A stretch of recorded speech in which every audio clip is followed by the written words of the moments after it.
ఎవరు చదువుకున్న ఊళ్ళో మొట్టమొదటిసారిగా నన్ను చదివించాలనేదే మా నాన్న కోరిక. మా నాన్న ప్రయత్నాన్ని చూసి ఊరంతా నవ్వారు. నమస్కారం అయ్యా. గోడపల్లంక నుంచి వచ్చామండి. మీరు చేయడానికి పనులేమి లేవు ఇక్కడ. పని కోసం కాదయ్యా, ఈయన్ని బల్లో చేర్పిద్దామని తీసుకొచ్చానయ్యా. మీరెవరు చదువుకోరు కదా. సుమతి శతకం చెప్తాడయ్యా. సుమతి శతకమే చెప్తాడు. ఏంటి చెప్తాడయ్యా. పద చెప్పు.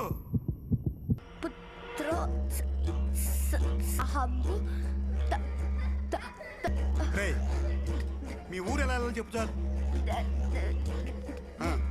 చెప్పు.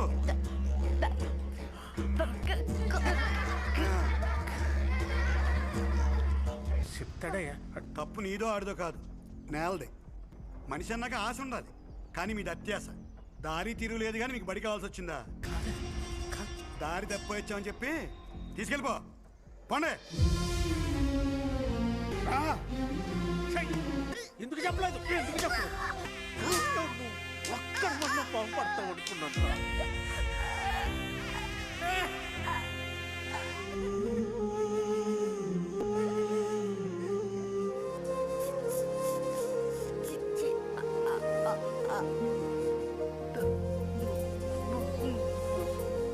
వెంటనే వాగి నోడి ముందు పడు పడు పడు పడు పడు పడు లేచి నిలబడు.